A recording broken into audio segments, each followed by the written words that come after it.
안녕하세요. 저는 40대 여성입니다. 글을 쓰게 된 이유는 겪은 일을 누군가에게 털어놓고 싶어서입니다. 살다 보면 어려운 일을 겪을 때도 있고, 그럴 때마다 누군가에게 위로받고 싶어지지만 말하기 어려울 때가 많아요. 그럴 때는 가까운 친구보다 오늘 처음 만난 낯선 사람이 편안해지기도 하고, 때로는 모르는 사람에게 위로를 받을 때도 있습니다. 그래서 저도 여러분께 제 사연을 전하며 작은 위로를 받고 싶어 찾아왔습니다. 따라서 가까운 지인처럼 생각해 주시고 제 이야기를 잘 들어주세요. 10년 전 대학 시절 처음 만난 남편과 결혼한 저는 참 행복했습니다. 남자친구였던 남편은 제 처음이자 마지막 사랑일 줄 알았어요. 젊은 날의 순진하고 미숙한 감정이었을 모르겠지만 저는 남편을 정말 사랑했고 남편 또한 저를 충분히 아껴주었습니다. 그렇게 사랑의 결실로 오랜 연애 끝에 결혼하게 됐고 저는 행복한 결혼 생활이 너무나 기대가 됐어요. 남편과 함께 있으면 먹지 않아도 배부르고 고생도 고생인 줄 몰랐거든요. 덕분에 저는 부족함 없이 달콤한 신혼생활을 보냈고 하루빨리 노력해서 저희들을 쏙 빼닮은 아이를 갖는 사랑의 결실도 맺고 싶었습니다. 하지만 제가 미련하게도 행복에 취해 너무 제 생각만 하고 있었던 건지 그 사이 저희 엄마에게 무슨 일이 생기는 줄도 모르고 있었어요. 제가 대학생이던 시기 아빠가 일찍 세상을 떠나시며 그 후로는 엄마와 저는 단둘이 지내왔어요. 제가 결혼을 하면서 엄마는 혼자 지내게 되셨는데 저는 행복한 결혼 생활에 빠져 있었기 때문에 엄마에게 소홀하게 대할 수밖에 없었습니다. 자주 찾아가겠다고 약속했지만 엄마의 미묘한 변화를 알아차리지 못했던 것 같아요. 모르는 사이에 엄마는 안 좋은 징후가 있다고 했습니다. 또한 최근에 엄마가 이러하다니 괜찮아요? 깨지는 소리가 들렸는데 무슨 일인가요? 아이고, 별거 아닌 거예요. 나이가 들어서 그런 것 같아요. 요즘 자주 넘어지고 손에 힘이 없다고 하더라고요. 어디 아프신 건 아니시죠? 그건 나이가 들어가신 탓이라서 별거 아닌 거예요. 근육이 약해져서 그런 거니까 운동을 열심히 하면 괜찮아질 거야. 언젠가부터 엄마는 넘어지거나 손아귀에 힘이 없다며 물건을 떨어뜨리는 일이 종종 생기셨어요. 나이가 들면 근육이 약해진다는 말에 처음에는 저도 엄마도 별것 아니라 생각했지만 자꾸 그러시는 걸 보니 걱정이 되더라고요. 그래서 저는 괜찮다고 고집부리는 엄마를 모시고 병원에 가게 됐습니다. 그때까지만 해도 저는 엄마 말대로 나이가 들어서 근육이 약해졌을 거라고 생각하며 별로 걱정하지 않았는데 그랬던 엄마는 병원에서 루게릭병 진단을 받았습니다. 게다가 하필이면 진행 속도가 빨라서 시급한 상황이었죠. 생각지도 못했던 일이에요. 충격을 받을 만한 새로운 것도 없이 아픈 엄마를 위해 일어서야 했던 나는 그날부터 엄마 곁에 머무며 엄마를 돌봤습니다. 내가 그런 일을 미리 알았더라면 좋았을 텐데 그동안 자만심을 키우며 지낸 나를 원망했습니다. 나는 조금이라도 엄마의 병을 늦출 수 있도록 노력했지요. 그렇게 친정에서 엄마를 돌보며 지내다 보니 남편에 대한 배려가 부족해졌어요. 나는 당연히 남편에게 미안해했지만 당시에는 엄마에 대한 걱정 때문에 그 마음을 전하기 어려웠습니다. 물론 남편도 제 상황을 이해하려 했지만 그래도 남편에게는 미안함을 느끼며 남편은 나를 안 썼을 것이고 걱정하며 많이 도와주었어요. 엄마를 돌보느라 일을 그만둔 나를 대신해서 혼자서 일을 하게 되었습니다. 바쁜 와중에도 병원 다니는 엄마를 모셔다 드리면서 남편도 나름대로 신경을 써준 편이었어요. 하지만 엄마의 병가가 점점 심해지고 남편에게 이해를 바라는 기간이 길어지자 아내의 빈자리에 힘들어하던 남편은 결국 저에게 이혼 이야기를 꺼냈습니다.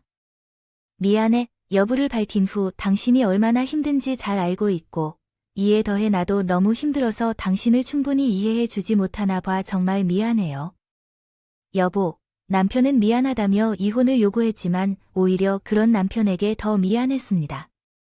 이렇게 노력해준 것만으로도 충분히 고마웠고 결국 그런 일이 생겨서 미안해요. 결정을 내려야 했던 남편을 이해했지만 나는 어머니로서 자식을 보호해야 했고 이러한 상황으로 인해 남편 또한 행복한 삶과 아이를 포기해야 하는 것은 원치 않았습니다. 제가 할 수 없는 것이라면 오히려 남편을 놓아주는 것이 옳겠다고 생각하여 우리는 합의하여 이혼을 결정했고, 그렇게 행복했던 결혼 생활이 끝나게 되었습니다. 이혼 이후에도 나는 아무렇지 않은 척 가만히 어머니의 역할을 하였지만 속은 찢어지고 상처를 간직하였습니다. 남편의 결정을 충분히 이해하고 그것 외에는 선택의 여지가 없었음에도 불구하고 남편과 이별하는 것은 고통스러운 일이었습니다. 오랫동안 함께한 것 때문인지 남편과 함께하지 않는 것이 생각나고는 했지만 이것이 현실적인 문제와는 별개로 저에게는 안타까운 결정이었습니다. 삶은 상상할 수도 없었지만 그럼에도 저는 엄마를 위해 살아야 했습니다. 제 손길 없이는 아무것도 할 수 없는 엄마 앞에서는 그런 슬픔을 내색할 수는 없었어요. 그렇기 때문에 슬픔이 치밀어 올 때도 저는 잠깐 화장실에 들어가 새순물을 눈물로 흘려보내며 홀로 아픔을 견뎌내야 했습니다. 그렇게 남편과 이혼한 후에는 오로지 엄마의 간병에 집중하게 되었습니다.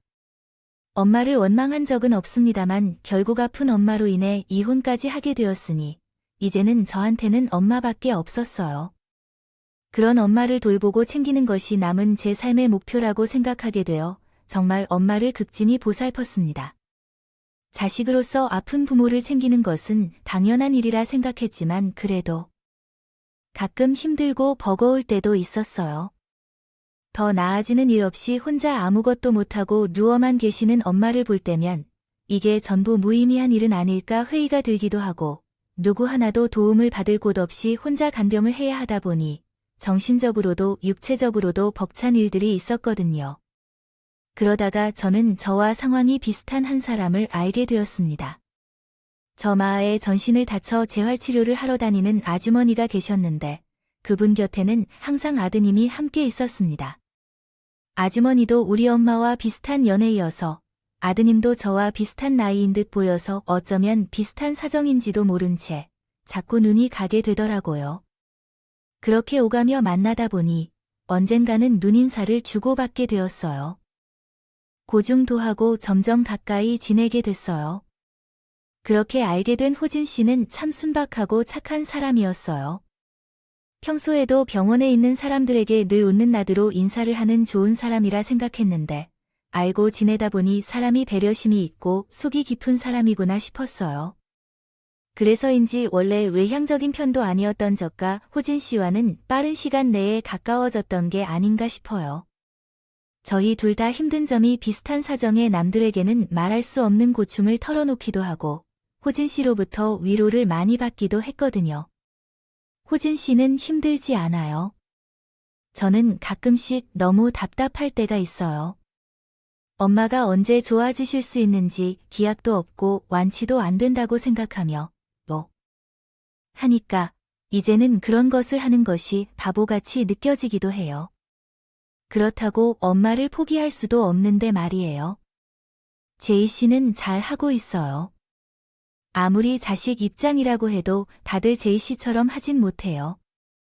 제이 씨는 충분히 잘하고 있고 그건 어머니도 알고 계실 거예요. 정말 그랬으면 좋겠지만 사실 자신하지 못하겠어요. 가끔은 제가 힘들어하는 것 자체가 잘못이라는 생각도 들어요. 아픈 엄마가 저보다 훨씬 힘드실 텐데 그런 엄마를 앞에 두고 이런 고민이나 하는 것이 너무 이기적인 건 아닐까 싶어서요. 에이, 그런 말 하지 말아요. 아무리 좋은 사람이야. 그래도 이런 환경에서 힘들지 않을 수는 없어요. 오히려 힘든 와중에 어머님 생각을 더하는 제이 씨야말로. 저는 진심으로 어머니를 걱정하고 있습니다. 제가 항상 웃는 것처럼 보일지라도 실제로는 뒷면에서 힘든 일을 겪고 있어요. 다른 사람들 앞에서는 괜찮은 척만 하고 있을 뿐이에요. 그래서 그런 이유로 제가 이해하기에 호진 씨의 마음을 더 잘 이해할 수 있을 것 같아요. 호진 씨는 엄마가 일로 힘들어하던 제게 전 남편이 해줄 수 없었던 위로를 해주었습니다. 그 이후로도 저는 호진 씨로부터 위로와 많은 도움을 받았어요. 언제든 제가 필요할 때마다 먼저 도움의 손길을 내밀어주는 호진 씨에게 정말 고마웠어요. 이렇게 여러 차례 도움을 받으며 고마움을 느끼게 된 후로 호진 씨를 더 깊이 생각하게 되었습니다. 어머니가 건강하게만 있다면 제겐 충분할 것 같아요. 다음은 주어진 텍스트를 올바른 한국어 문법 구조로 재구성한 것입니다. 상황에 따라 다른 남자에게 호감을 느낀 적이 있습니다. 제가 속이 없다 생각되기도 했지만 가장 어려운 때 친절한 사람에게 마음이 기울었던 적이 있었습니다. 그건 제 뜻이 아니었습니다. 마음이 기울기는 했지만 그로 인해 무엇을 할 수도 없었습니다.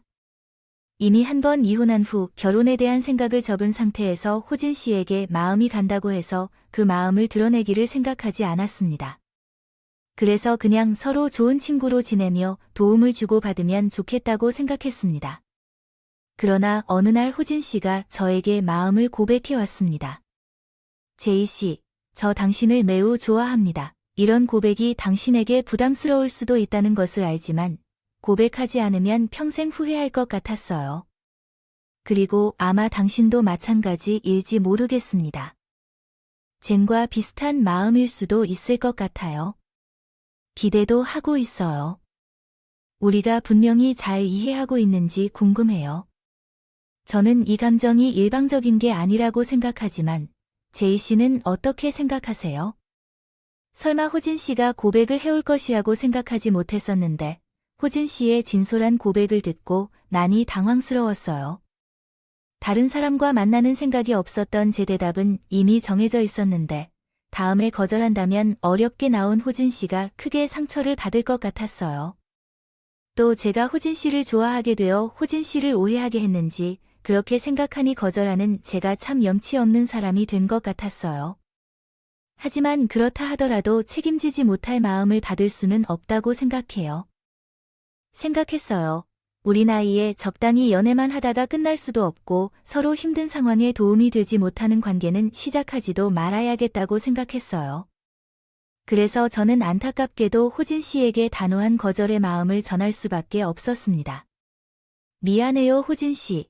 마음은 잘 알겠지만 저는 지금 누구를 만날 생각이 없어요. 아니, 앞으로도 아마 없을 거예요. 호진 씨도 알겠지만 저는 지금 혼자서 저희 엄마를 챙기는 것만으로도 버거워요. 그런 문제로 이미 한 번 이혼도 했어요. 저는 엄마의 일만으로 벅차서 다른 사람에게 마음을 쓸 여유도 없어요. 그러니까 미안하지만 거절할게요. 제일 씨가 뭘 걱정하는지 저도 알아요. 그래서 오랫동안 고민하다 얘기를 꺼낸 거고요. 저는 절대적으로요. 많은 도움을 주고 싶어요. 하지만 제가 할 수 있는 것은 이것뿐이에요. 현실은 현실이라고 생각해요. 함께 있으면 더 어려워질 것이라고 생각하거든요. 그래서 호진 씨는 나보다 더 좋은 여자를 만날 수 있을 거예요. 미안해요. 나는 호진 씨의 마음을 상처 주고 싶지 않아요. 마음을 거절했지만 호진 씨는 이후에도 계속 전처럼 저를 돕고 챙겨주며 변하지 않는 마음을 보여줬습니다. 그런 호진 씨의 태도가 저를 자책하게 하고 부담이 되기도 했지만 한편으로는 아직 나를 그만큼 생각해주는 사람이 있다는 것에 감사하고 많은 위안을 받기도 했어요. 그렇다 보니 저는 자기도적으로 자꾸 기대를 하게 됐습니다. 분명 전 남편과 엄마 문제로 이혼하고 난 이후 마음의 상처를 입고는 다시 누군가를 좋아하고 기대하는 일을 만들지 말자고 생각하기로 했지만 한결같은 호진 씨를 보며 이 사람은 다르지 않을까 자꾸 기대를 하게 되더라고요. 제가 가장 힘든 시기에 제 곁에서 한결같이 저를 좋아해주는 호진 씨는 제 기대를 실망시키지 않았고 결국 저는 마음이 가는 대로 느끼게 되었습니다. 그렇게 나와 호진 씨는 연인이 되었고 호진 씨는 더 이상 저를 혼자 고생시키지 않겠다며 결혼하자고 제의했습니다. 제이 씨, 이제 우리 결혼하자. 결혼하면 제이 씨에게 해줄 수 있는 일도 많아지고 더 이상 혼자 힘들어하지 않게 될 거예요. 결혼 후 나중에는 제이 씨 어머님도 모시고 함께 살자. 어머님은 병원에서 태어나셔도 좋은 곳에 집을 구하고 매일 산책도 시켜주고 여행도 다니며 행복하게 살 수 있도록 할 거야. 그러면 제이 씨도 마음 편안하게 살 수 있고 우리도 행복해질 거라 생각해. 나는 제이 씨가 다시 행복할 수 있도록 노력할 거야. 또한 호진 씨는 자신도 아픈 어머니를 모시며 어려움을 먼저 받겠다는 성의를 보여주는 모습이었습니다. 너무 감사했습니다. 다른 사람이었다면 쉽게 믿을 수 없는 말이었지만 그동안 호진 씨를 지켜보며 믿음직한 모습을 보아와서 결국 호진 씨를 믿고 결혼하게 되었어요. 그때는 제 욕심이었음에도 불구하고 저도 호진 씨의 말대로 다시 행복해지고 싶었어요. 결국 호진 씨의 마음을 받아들이게 된 저는 얼마 후 모에게 정식으로 인사를 드리며 새로운 시작을 하게 되었습니다. 결혼식은 올리지 않았어요. 결혼이 처음이 아닌데다 엄마도 몸이 불편하신 와중에 결혼식을 올릴 상황이 아니었기 때문이죠. 그리고 너무 내 욕심만 부리는 건 아닌가 싶어서 엄마에게 죄송한 마음이 들기도 했습니다. 그런 제 마음을 이해해준 것인지 남편은 결혼 후 우리 엄마를 잘하려고 노력했었는데 제가 엄마에게 미안해하는 것이 아니라 오히려 결혼을 잘했다고 생각할 수 있도록 제가 못하는 사위 역할을 하며 저를 기쁘게 해주셨습니다. 남편은 틈만 나면 저희 엄마를 찾아와 말을 대신해주는 존경스러운 행동을 해주었어요. 눈만 반응하는 엄마를 보며 얘기하는 것은 쉬운 일이 아니겠지만 남편은 누워 계시던 장모님이 심심하실 거라며 항상 엄마를 챙겨주셨어요. 몸은 굳었지만 의식은 있는 엄마에게 기쁨을 선사해 주신 것 같아 어느 정도 고마웠을 것 같아요. 언제부터인가 저도 말이 없는 엄마에게 익숙해졌고 혼잣말도 잘 하지 않게 되었는데 이런 엄마를 배려하여 더 많이 얘기하고 찾아와주는 남편이라서 더욱 감사한 마음뿐입니다. 없었습니다. 그렇게 저희 엄마에게 아들처럼 정성을 쏟던 남편을 보며 당연히 고마웠지만 한편으로는 시호에게 죄송스러운 마음이 들었어요. 시호는 재활을 받고 있어서 저희 엄마보다는 나은 사정이라고 하지만 그래도 환자였고 손길이 필요한 것은 마찬가지인데 남편이 저희 엄마를 너무 챙기다 보니 시호에게 소홀해질까 걱정이 들었습니다. 그래서 시모가 괜히 제게 아들을 뺏긴 기분을 느끼지는 않으실까 염려됐지만 섭프다고 말씀하셔도 당연한 일이라 생각했으니까요. 하지만 시호는 그런 표현 한 번 없이 오히려 저를 걱정하고 배려해 주셨습니다. 제가 오랫동안 혼자 엄마의 간병을 해온 것을 아시고는 둘도 없는 효녀라고 생각하신 것 같아요. 칭찬해 주셨고 힘들고 외로웠겠다 보듬어 주시더라고요. 누구 하나 도와줄 사람도 없이 혼자 얼마나 고생이 많았을 거야. 그런데도 불평하는 번 안 하고 씩씩하게 잘 지낸 거 보면 너무나 대견하고 있구나. 그동안 혼자 고생 많았지. 이제는 우리 호진이가 있으니 혼자 알지 말고 부가 서로 의지하고 도우면서 예쁘게 살려야 한다는 게 없어 나는 우리 며느리가 행복해졌으면 좋겠구나. 호진 씨가 사려 깊고 다정한 게 다시오에게 배운 것인지 시모 역시 남편처럼 제게 많은 위안이 되어 주셨습니다. 그렇게 저를 마치 딸처럼 예뻐해 주시고 품어주시는 시모 덕분에 저는 너무나 감사했고 그래서 저도 모에게 정말 잘해야 한다. 제게는 시모에게 바라는 게 하나도 없는 소중한 존재였어요. 시모는 계시지만 남편은 제가 엄마를 대해주는 것만큼 시호를 돌봐주고 싶었고 그래서 항상 최선을 다하려고 노력했어요. 그런데 시모의 생일이 다가왔어요. 결혼 생활이 짧은 시간이었지만 앞으로도 엄마와 관련된 일로 인해 남편과 시호에게 고마운 일이 많을 것 같아서 시모의 생일을 정성껏 챙기려고 했어요. 그래서 시모의 생일 전후로 엄마를 대신 돌볼 수 있는 간병인을 구하기로 결정했어요. 물론 엄마에게 양해를 구했고 엄마는 저에게 많은 위로와 도움을 준 덕분에 기꺼이 일을 수락해 주셨어요. 또한 사돈의 생신을 직접 축하해드리지 못한 것에 대해 미안해하며 축하의 말과 선물을 제가 전달해 줄 것을 부탁했어요. 모든 것이 제 계획대로 착착 준비되었고 저는 그동안 시모에게 느꼈던 존경심과 감사함을 조금이라도 더 표현하고자 생일 준비를 정성껏 했어요. 그리고 시모의 생일날 남편과 함께 깜짝 파티를 열었습니다. 시모는 생각지도 못했다고 하면서 너무 감동하여 눈물까지 보였어요. 저는 기쁘게 웃는 시모의 얼굴을 보며 모든 것이 만족스러웠습니다. 단순히 시모의 생일을 잘 준비하고 기쁘게 하는 모습을 보고만 만족한 게 아니라 이렇게 착하고 감사한 사람들과 함께 가족이 되어 함께 지낼 수 있다는 사실에 안도하고 만족했어요. 이 가족들과 함께라면 앞으로도 더 힘들고 어려운 일들이 있더라도 서로 의지하고 용기를 주며 이겨낼 수 있을 거라고 생각했습니다. 생각했어요. 그렇게 저에게도 의미가 있는 시모의 생일을 가족들과 함께 즐겁게 보냈고 끝까지 잘 마무리한 채 시댁에서 잠을 청해야 했습니다. 그날 저는 자리에 눕자마자 금방 잠이 들었어요. 그러다 새벽 중 갑작스러운 두통으로 인해 잠에서 깨게 되었죠. 그때까지만 해도 숙취로 인한 두통이 줄 알았습니다. 제가 원래 술을 조금도 못하는데 그날은 분위기에 취해 또 시모가 건네는 술을 거절할 수 없어 술을 2-3잔 정도 마시게 됐거든요. 평생 술을 입에 댄 적이 없다 보니 그 두통과 계속된 어지러움이 숙취라면 좀 나을까 싶어서 주방으로 가려고 했는데 옆자리에 남편이 없다는 것을 알게 되었습니다. 그제야 발견했어요. 남편도 즐거운 분위기 속에서 과음을 했기 때문에 숙취로 밖에 나와 있다고 생각되었습니다. 그래서 휘방문을 열고 주방 쪽으로 향했죠. 그런데 주방과 거실은 깜깜했고 남편의 모습은 보이지 않았어요. 단지 남편의 목소리만 희미하게 들려왔죠. 남편의 목소리는 시모의 방 안에서 들려왔습니다. 이상하게 느껴졌어요.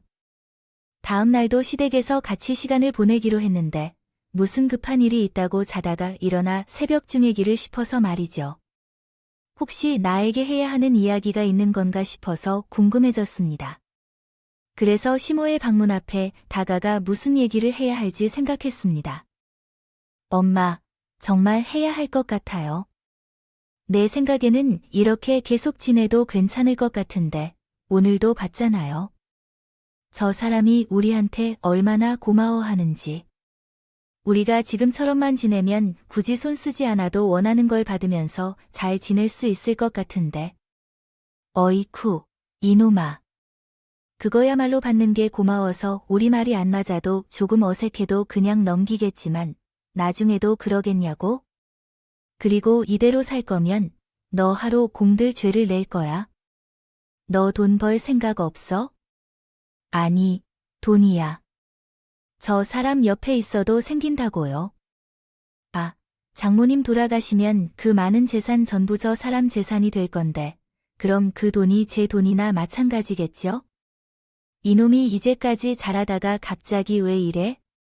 그렇다면 너 지금까지 한 거짓말은 어떻게 수습할 건가요? 왜 회사 다시 안 다니냐고 물으면 뭐라고 대답할 거예요?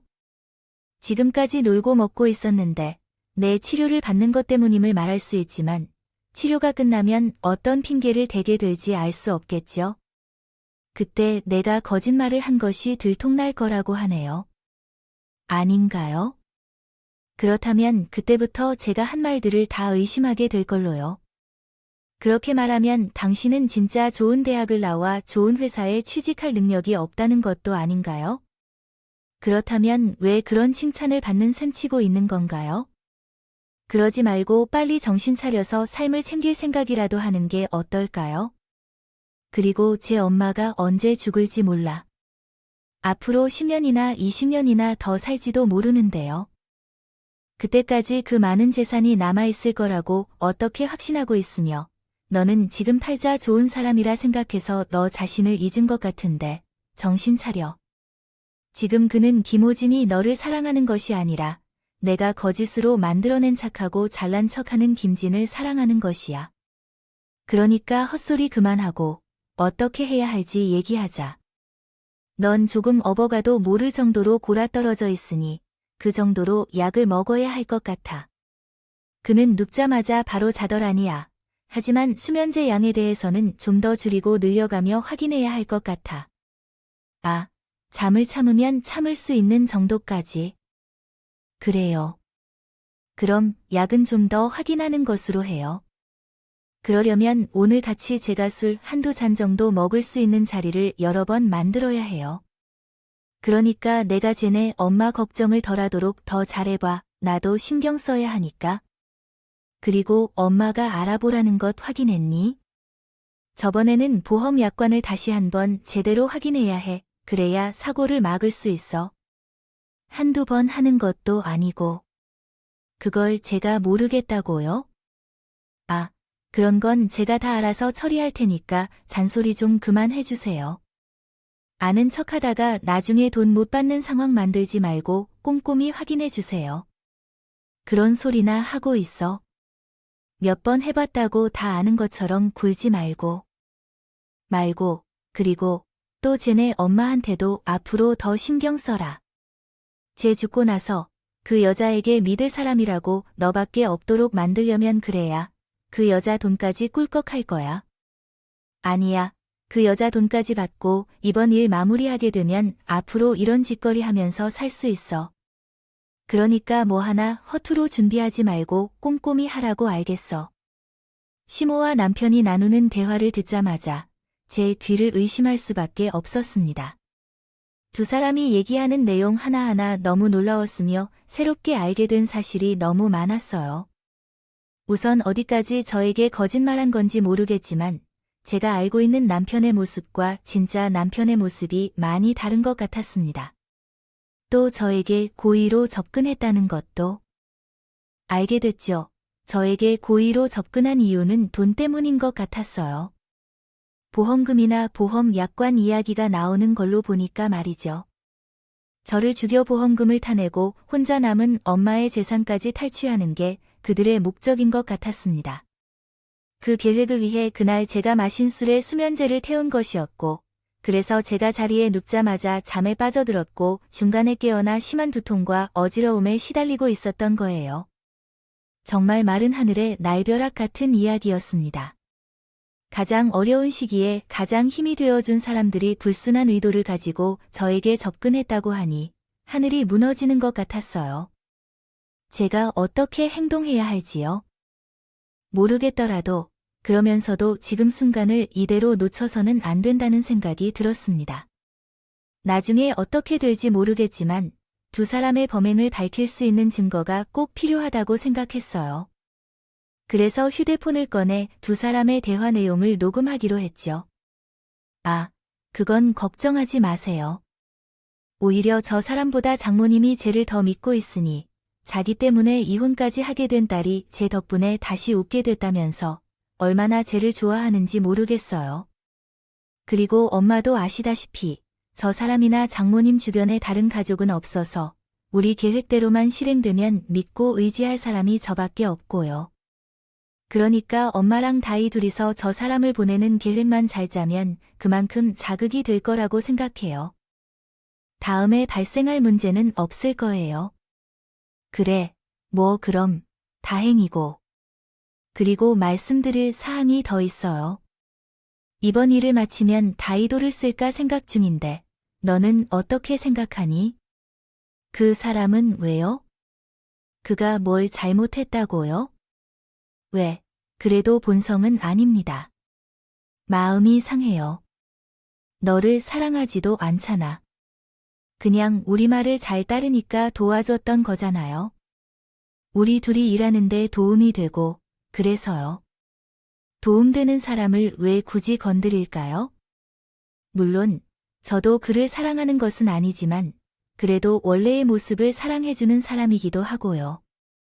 우리가 무슨 일을 하고 있는지 알면서도 돕고 있는 착한 사람이에요. 그러니까 그게 문제인 거야. 그 사람은 너무 많은 걸 알고 있는데 우리야 내가 너를 믿어.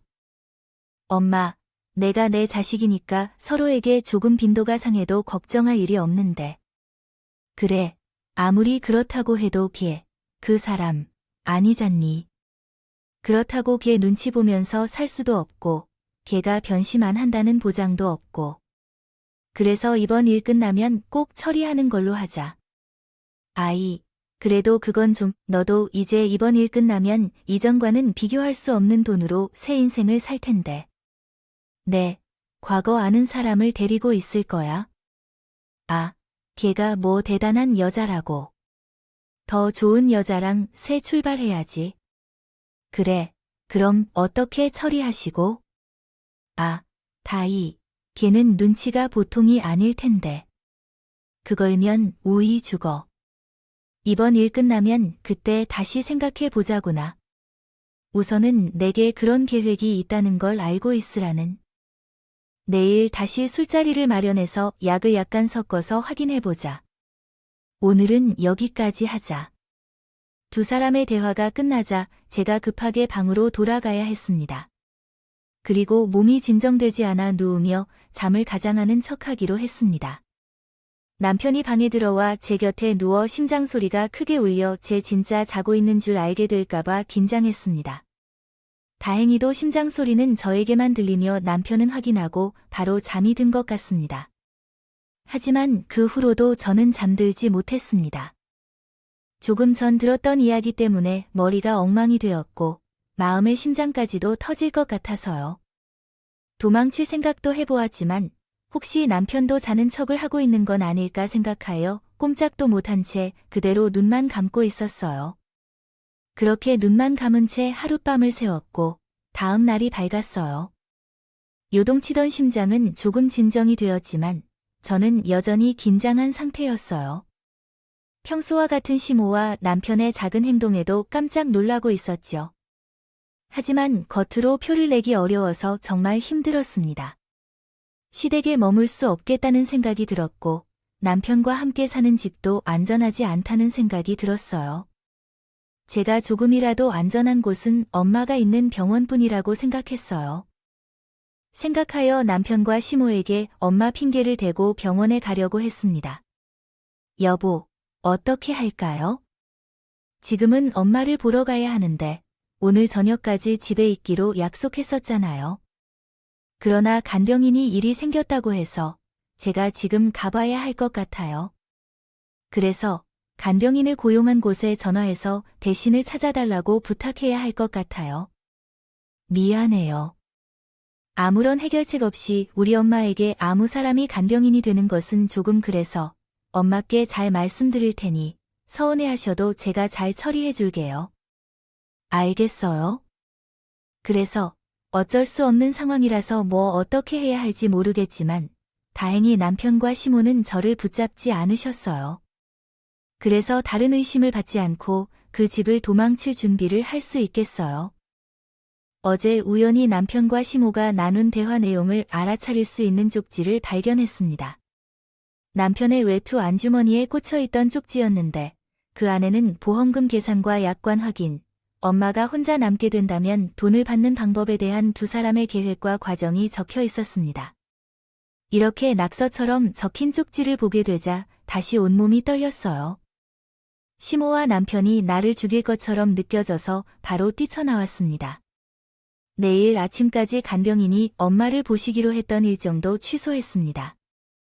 분을 돌려보내고 제가 엄마 곁에 있게 됐어요. 그래도 병원에 도착하니 마음이 좀 놓였어요. 움직이지는 못하지만 엄마가 제 곁에 있기도 했고 병원 내 간호사와 다른 환자 간병인들이 있었으니까요. 보는 눈이 많은 곳에선 두 사람도 제게 함부로 할 수 없을 거라고 생각했습니다. 그런데 문제는 그곳에서 버티고 있다 한데 얼마 동안이나 버틸 수 있냐는 것이었어요. 별다른 이유 없이 계속 병원에서 머무른다고 했다간 오히려 두 사람의 의심을 살 수도 있었습니다. 제가 자신들의 계획을 알아차린 걸 의심할 수 있었어요. 그렇다고 두 사람의 의심을 받지 않기 위해 밖에서 생활하는 것은 제 목숨을 내놓는 것과 같습니다. 마찬가지였고 결국 경찰에 신고밖에 선택지가 없었는데 그것조차 성사되지 않았습니다. 두 사람의 계획을 입증할 증거가 전혀 없었기 때문이죠. 제게는 두 사람이 나눈 대화를 녹음하기로 한 적이 있었습니다.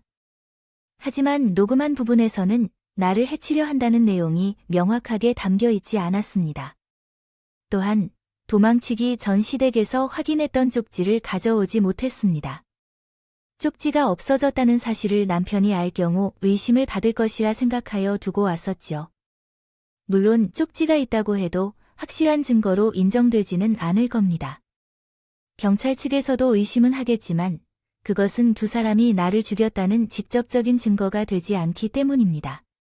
그래서 어설프게 신고했다간 오히려 두 사람에게 들킬 가능성이 있었습니다. 계획을 알려주었다는 것이겠죠. 신고할까 했지만 포기해버렸어요. 이런 상황에서도 아무것도 할 수 없어서 괴롭다 싶어서 환자복 객실 복도를 멍하니 쳐다봤는데 그때 지나가는 사람들을 보면서 갑자기 한 가지 생각이 떠올랐습니다. 제 상황과 크게 다르지 않은 사람들은 서로 도와줄 수 있지 않을까 생각했어요. 바로 전에 남편과 시모가 대화를 나누던 도중에 나온 남편의 이야기였죠. 전날 남편이 시모와 함께 자신들의 업무를 도우며 일하는 본처가 있는 것을 얘기했습니다. 이들의 대화를 보니 서로 오랜 지인 것 같았고 두 사람은 서로에게서 관련된 정보를 많이 알고 있는 것 같았어요. 그러나 시모가 본처를 먼저 제거하라고 제안했을 때 남편은 크게 반대하지 않았습니다. 그렇다면 그 여성이나 나나 하더라도 결국 두 사람에게 해코지를 당한 상황이었어요. 그 순서만 달랐을 뿐이지 만약 그 사실을 그 여자가 알게 된다면 저를 와주지 않을까 생각했습니다. 제가 가지고 있는 녹음 파일로 여자를 설득한다면 두 사람이 어떤 계획을 세우고 있는지 그와 관한 증거를 경찰에게 꺼내 놓지 않을까 생각했죠. 그래서 남편의 본처로 알려진 그 여자를 찾아 나서기로 했습니다. 이를 위해선 다시 남편이 있는 집으로 향해야 했죠. 무서웠지만 남편과 시모도 당장 저를 어떻게 할 생각인 듯 보였고 또한 제가 주위에서 사람을 쫓아내기 위해선 그 여자의 번호가 꼭 필요했기 때문에 저는 떨리는 가슴을 가라앉히고 집으로 들어가기 시작했습니다. 여자의 전화번호를 알아내는 건 그리 어렵지 않았어요. 생각했던 것보다 훨씬 더 쉬웠죠. 남편은 제가 자신의 정체와 계획을 알고 있다고는 생각을 전혀 하지 않았기 때문에 모든 흔적을 철저하게 지우지 않았습니다. 물론 본처의 대로 휴대폰 번호를 저장하지 않았고 대화 내용도 별다르지 않았지만 유독 자주 통화하고 말이 맞지 않는 내용에 연락하는 것을 보아 그 연락처의 사람이 본처를 알 수 있었죠. 공중전화로 해당 연락처의 주인이 남편과 시모의 대화 내용에서 나온 남편의 본처 다이 씨임을 확인한 후 확인이 끝난 뒤에는 택배 직원인 척하여 여성의 주소를 알아냈어요. 여자가 알려준 주소지로 찾아가 벨을 눌렀습니다.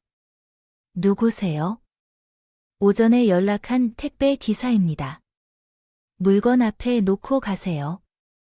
배달 감사합니다. 아니요. 이거 수취자 확인이 필요한 물건이라 서명이 필요합니다. 네. 아니 무슨 물건이에요? 어디서 보냈는데요?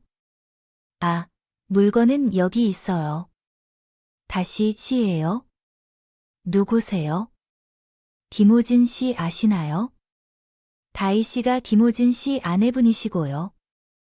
아, 네, 저 그런 분 몰라요.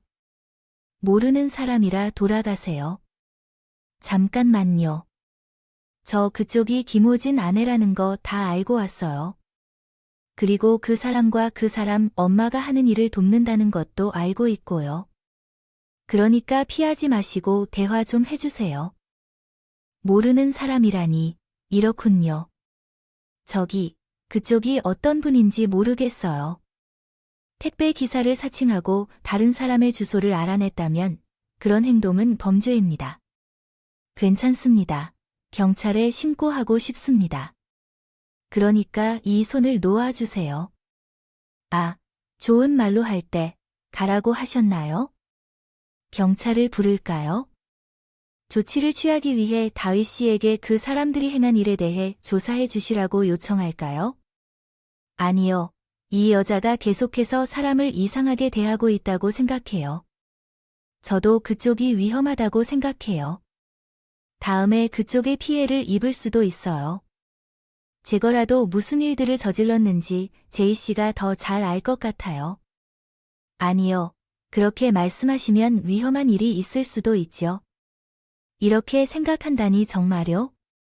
제 이름 정도는 아시죠? 맞나요? 김진과 그 엄마를 속이고 있는 사람입니다. 지금 이게 아닌데요. 모르는데요. 누구인지 모르니 그냥 가세요. 어서 가세요. 저 여자가 제 범행 계획을 알고 찾아왔다고 생각해서 계속 몰래 나왔습니다. 그리고 지금 이 상황을 남편이나 시아버지께 알리려고 휴대폰으로 연락하려고 하려던 중이었죠. 그래서 제가 여자가 쥐고 있던 휴대폰을 빼둬서 밖으로 던져버렸어요. 지금 무슨 짓을 하는 거죠? 당신, 미쳤어요. 나는 그런 사람을 모르니까. 지금 내가 하는 말을 못 들었나 봐. 나 다음에 당신을 죽인다. 그 인간들이 원하는 대로 돈을 챙기면 당신도 죽인다고 했다고 했어. 내가 다 말해줄 테니까 제발 진정해주세요. 정리된 내용을 보고해야 알 수 있습니다. 어떤 내용을 다시 작성해야 하는지 세분화된 내용을 알려주세요. 그 인간을 오랜 시간 동안 사랑했고 이제까지 부부로 살아왔으니까 그런 사람을 배신하는 게 얼마나 힘든지 잘 알아요. 그런데 저는 다희 씨가 분명히 도와줄 것이라고 생각하고 찾아왔어요. 사랑하는 사람에게 배신당한다는 건 얼마나 큰 분노와 배신감을 주는지 알죠. 제가 잠시 부부의 연을 맺고 살아온 적도 있지만 이렇게 분노하는데 다희 씨는 얼마나 더 큰 분노를 느끼겠어요? 게다가 그 인간들이 해달라고 하는 건 다 해주면서까지 사랑했는데 그 결과가 사람을 다 쓴 물건 취급하며 죽이는 것이라니. 그 인간들을 그대로 두면 안 돼요. 방금 두 사람이 하는 대화를 들었어요. 다희 씨가 아주 많은 것을 알고 있다고 하더라도 아무 일 없이 그렇게 둘 수 없다는 거야? 사람들과 끝내도 다희 씨는 똑같이 위험해요. 그러니까 날 좀 도와줘요. 어떻게 도와드리면 되는데요? 지금 제이 씨에게 벌어지고 있는 일, 제가 자수하고 범행 계획을 경찰들한테 털어놓는다고 한다면 그 사람들 처벌받는 건 없어요. 해봤자 사실론 관계 속이고 결혼한 것 빼고는 죄가 성립하지 않는다고요. 범행 전이기도 하고 두 사람이 아닌 것으로 시침이 되면 제가 말한 증언도 무효지물이에요. 그럼 과거에 저질렀던 일들은 두 사람 하는 말만 들어보니 이전에도 비슷한 범죄들을 저질렀을 것 같은데 저한테 하려는 것처럼 사람 목숨을 노리는 다른 범죄는 없었어요. 아, 한 번 제 시전에 한 명 했다고 들었어요. 그땐 제가 너무 겁을 내서 가담하지 않았고요. 그거 말고는 크고 작은 사기는 많이 있었어요. 그리고 제이 씨가 병원에서 시어머니를 마주칠 때도 보험 사기를 쳐서 병원을 다니고 있었던 거예요. 그런 것들이 있긴 한데 사람 해한 사건은 마땅한 증거가 없어서 아무렇게나 도망치세요. 제가 어떻게든 해볼 테니까 일단은 그 사람들을 피해서 제이 씨가 도망치시게 해주세요. 제가 도망치는 시간을 벌 수 있도록 도와줄게요. 다희 씨를 설득하는 것은 성공했지만 두 사람을 사회와 격리할 수 있는 마땅한 증거가 없다고 했습니다. 이후 다희 씨와 함께 다른 방법은 없을지 서로 얘기를 나눠보았지만 뾰족한 방법이 떠오르지 않았어요. 결국 제가 위험을 감수해야 했어요. 저와 다희 씨가 두 사람을 계획을 조금 더 빨리 실행하도록 만들기 위해 저는 미끼가 되어 증거를 채집하기로 한 것입니다. 그 후로 그날 이후로 다이스와 저는 서로 연락하여 계획을 실행하도록 행동했습니다. 그 과정에서 저는 두 사람의 지침을 따르면서 협조했고 아이러니컬하게도 계획 실행 날짜를 기다리게 되었습니다. 오랜 기다림 끝에 두 사람이 계획을 실행하는 날이 도래했습니다. 그 날까지도 두 사람의 요구에 따라 행동했지만 한 가지 예외가 있습니다. 남편은 잠들게 하는 약이든 술을 마시지 않고 마신 것처럼 행동하며 다른 질병을 가장하고 있었습니다. 버렸습니다. 하지만 수면제를 먹은 척을 해왔어요.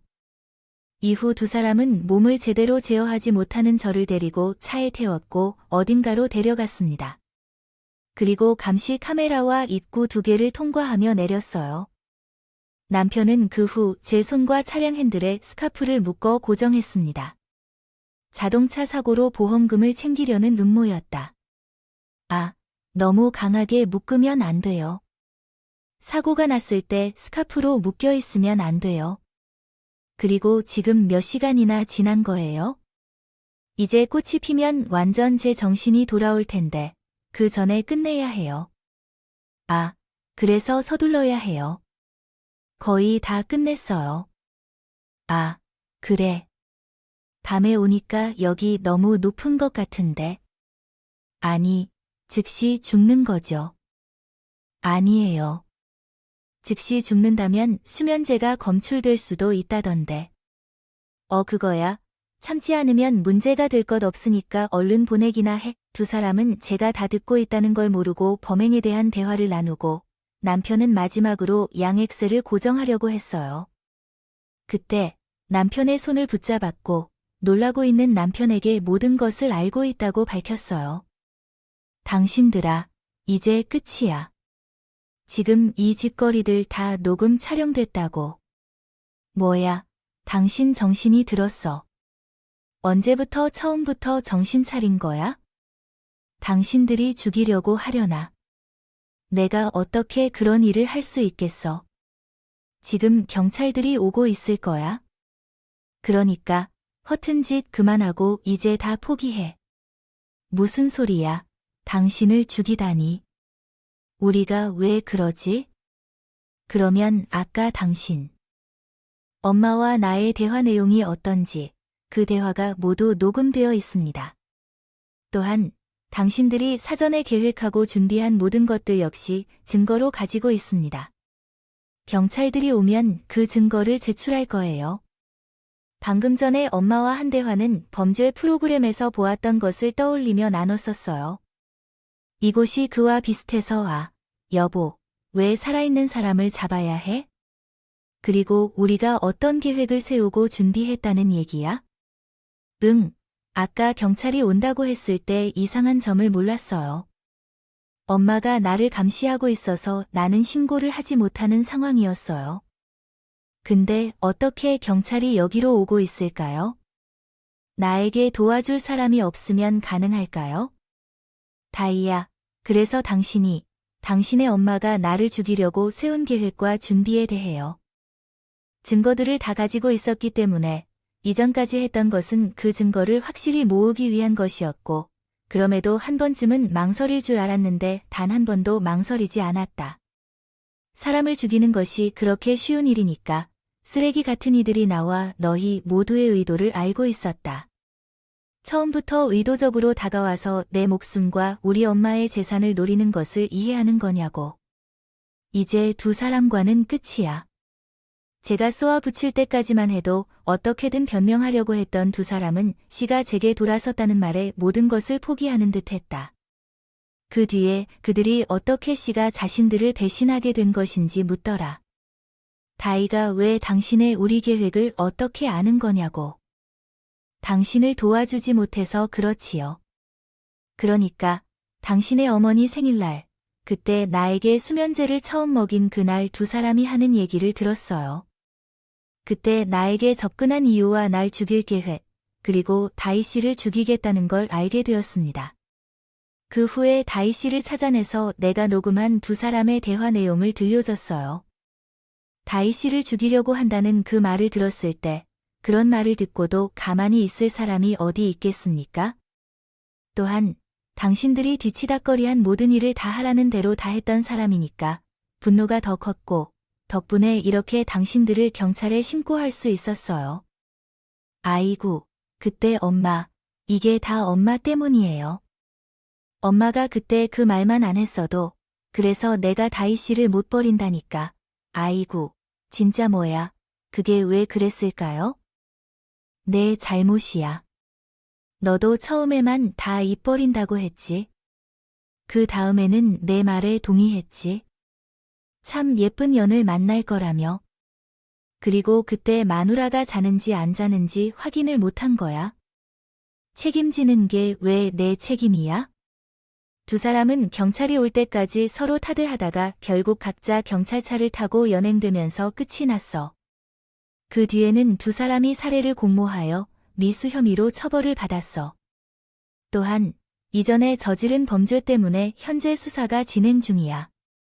다이 씨는 내 사건에 무혐의 처분을 받았는데 두 사람은 이전에 저지른 사기 사건으로 짧은 형을 받았고 그 이후 저는 두 사람을 만나게 됐어. 내 삶으로 돌아간 적이 있습니다. 과거와 완전히 동일하지는 않지만 마음의 상처를 치유하고 살아가고 있어요. 앞으로는 이러한 일이 다시 일어나지 않기를 바라면서 말이에요. 사람에게 마음을 상하게 하는 일을 직접 체험하니 피해자만이 잘못한 것이 아니구나 하는 생각이 들었습니다. 그럼에도 불구하고 자신을 자책할 수 없었어요. 이런 상황에서 가장 필요한 것은 다른 분들의 위로라고 생각돼요. 저에게 너무 많은 질책은 부담스럽고 위로와 응원해 주신다면 좋을 것 같아요. 인사를 드리고 글을 마치도록 하겠습니다. 시청해 주셔서 감사합니다. 안녕히 계세요. 안녕하세요.